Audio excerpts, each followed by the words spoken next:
পাথরের মাঝে লুকিয়ে থাকা ডায়মন্ডের মতো শুধু একটা শব্দের মাঝে লুকিয়ে থাকা একটা অনুভবই বদলে দিতে পারে সম্পূর্ণ জীবন, এমনকি বদলে দিতে পারে সম্পূর্ণ জগৎ।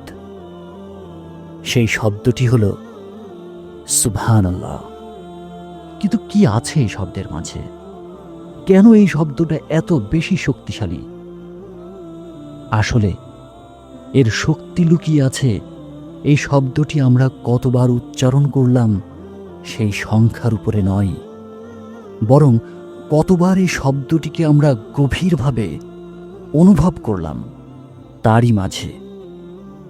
সুবহানাল্লাহ এটি একটি আরবি শব্দ, রাইট? আর আমরা সাধারণভাবে বাংলাতে এর অর্থ বুঝে থাকি যে মহান আল্লাহ তাআলা পবিত্র, তাঁর সত্তা সব ধরনের অপবিত্রতা থেকে, কলুষতা থেকে মুক্ত। কিন্তু বাংলায় এই পবিত্র শব্দ বলতে আমরা যা বুঝি, আমরা যা অনুভব করি এই শব্দটি দিয়ে, প্রকৃতপক্ষে এই শব্দের গভীরতা তার চেয়েও অনেক বেশি এবং অনেক আলাদা। ইংরেজিতে এই শব্দের কাছাকাছি একটি অর্থ হল দ্য পারফেক্ট। হ্যাঁ, সুবহানাল্লাহ অর্থ হল মহান আল্লাহ তাআলা দ্য পারফেক্ট, দ্য কমপ্লিট। তিনি পারফেক্ট, তিনি নিখুঁত, তিনি সব ভুলের ঊর্ধ্বে, তিনি পবিত্র, তিনি সব ধরনের ভুল থেকে পবিত্র। আপনার মনে আছে নিশ্চয়ই, সৃষ্টির শুরুতে মহান আল্লাহ তাআলা মানুষ সৃষ্টির পরিকল্পনা করে যখন ফেরেশতাদের ডেকে তার সেই পরিকল্পনার কথা জানালেন, তখন ফেরেশতাগণ প্রশ্ন করেছিলেন, হে প্রভু, আপনি কি এমন কাউকে সৃষ্টি করতে চলেছেন যারা পৃথিবীতে ফ্যাসাদ সৃষ্টি করবে, যারা জগতে রক্তের বন্যা সৃষ্টি করবে? মহান প্রভু উত্তর দিয়েছিলেন, আমি যা জানি তোমরা তা জানো না। মুহূর্তেই ফেরেশতাগণ উপলব্ধি করেছিলেন তাদের এই প্রশ্নের সীমাবদ্ধতা। তারা অনুভব করেছিলেন যে আসলে এই প্রশ্নটি করা তাদের জন্য অত্যন্ত বড় একটি ভুল হয়েছে। তাই তারা সমস্বরে বলে উঠলেন, সুবহানাকা ইলমা লানা, অর্থাৎ আপনি পারফেক্ট প্রভু, আপনি পারফেক্ট জ্ঞানের অধিকারী, হে আমাদের প্রভু। তারা উপলব্ধি করলেন মহান আল্লাহর পরিকল্পনা, মহান আল্লাহর ইচ্ছে, মহান আল্লাহর সৃষ্টি পদ্ধতি কখনোই ভুল হতে পারে না। মহান আল্লাহ তাআলা যা কিছু পরিকল্পনা করেন তার পরিকল্পনা নিখুঁত। তিনি যা সৃষ্টি করেন তাই পারফেক্ট সৃষ্টি। তিনি যেভাবে এই জগৎকে পরিচালনা করে চলেছেন তার সবই নিখুঁত এবং অত্যন্ত নিখুঁত পদ্ধতিতেই তিনি তা পরিচালনা করে চলেছেন। এখন ভাবুন তো, একজন মুসলিম যখন বারংবার সুবহানাল্লাহ বলেন আর প্রতিবার তিনি তার অন্তরে অনুভব করেন যে আমার রবের পরিকল্পনা পারফেক্ট, আমার জীবন তার নিখুঁত পরিকল্পনার অংশ, আর আমার চারপাশের সব কিছুই তার পারফেক্ট প্ল্যানের মাঝেই প্রতিপালিত হচ্ছে, তখন সেই মুসলিমের অন্তরে আসলে কি ঘটে? তিনি আসলে অনুভব করেন যে মহান প্রভু আমাকে যে জীবন দিয়েছেন তা মহান আল্লাহ তাআলার পারফেক্ট পরিকল্পনার ফল।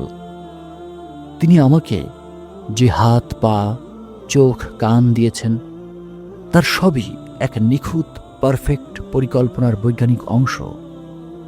তিনি অনুভব করেন যে মহান আল্লাহ তাআলা আমাকে যে রিজিক দিয়েছেন, সেই রিজিক তিনি যতটুকু আমাকে দিয়েছেন তা যতটুকু কম কিংবা বেশি, এটাই আমার জন্য আমার প্রভুর পক্ষ থেকে দেওয়া পারফেক্ট উপহার।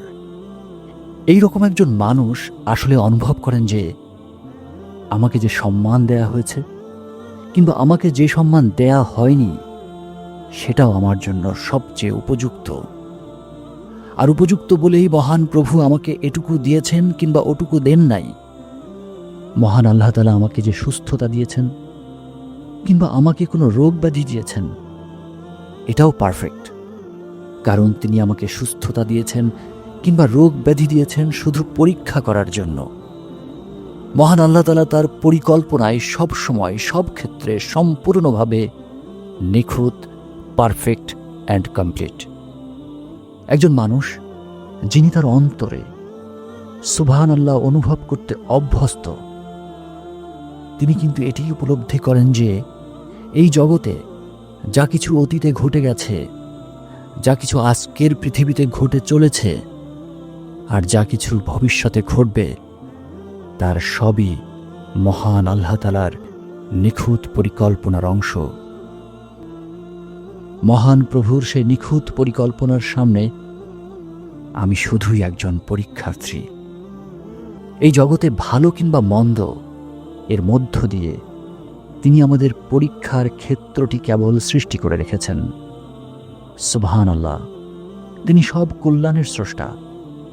আবার পরীক্ষার প্রয়োজনে তিনি আমাদের জীবনের অলিগলিতে রেখে দিয়েছেন কিছু দুঃখ, কিছু কষ্ট, কিছু দুর্ভোগ।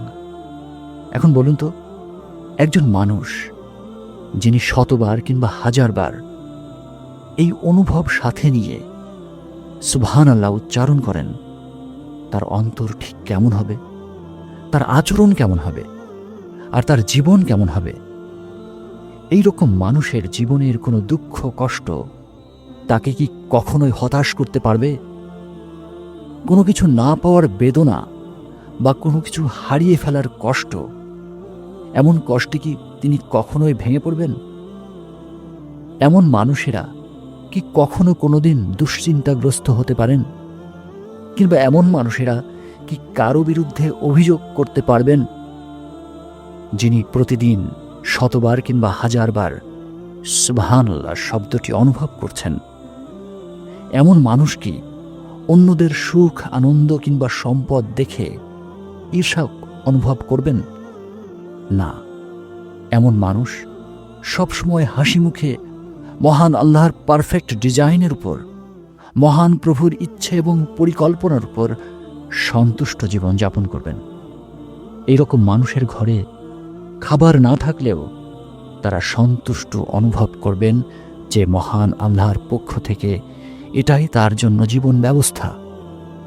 এইরকম মানুষেরা সব ধরনের সুখ, দুঃখ কিংবা দুর্ভোগের মুখোমুখি হয়ে সব পরিস্থিতিতেই তাদের অন্তরে থাকবে অনাবিল প্রশান্তি। কারণ তিনি জানেন, তিনি যেমন জীবনযাপন করছেন, তাকে যেটুকু রিজিক, সম্মান, মর্যাদা, সুস্থতা কিংবা অসুস্থতা দেওয়া হয়েছে, সবই মহান প্রভুর থেকে। প্রভু তাকে পাঠিয়েছেন তাকে পরীক্ষা করার জন্য। আসলে সুবহানাল্লাহ শব্দটি বারংবার উচ্চারণের মধ্য দিয়ে এই শব্দটির অনুভব আমাদের অন্তরে গভীরভাবে শক্তিশালী হয়ে ওঠে। তাই এই শব্দটি শুধু নয়, বরং এই ধরনের আরও অনেক বাক্য, শব্দ যেগুলো আমরা তাসবিহ হিসেবে উচ্চারণ করি, তাসবিহ হিসেবে পড়ি, যেমন আল্লাহু আকবার, যেমন আলহামদুলিল্লাহ, এমন যে কোনো জিকিরের শব্দগুলোর গভীর অর্থ অনুভব করার অভ্যাস আমাদের জন্য সব থেকে বেশি গুরুত্বপূর্ণ। প্রিয় দর্শক, আশা করি বুঝতে পেরেছেন কেন ইসলাম ধর্ম মানব আচরণ বিজ্ঞানের এক মহাবিস্ময় এবং কিভাবে এই ধর্ম জীবন এবং মানব সমাজ গঠনের জন্য অত্যন্ত শক্তিশালী মাইন্ড ইঞ্জিনিয়ারিংয়ের পথনির্দেশ।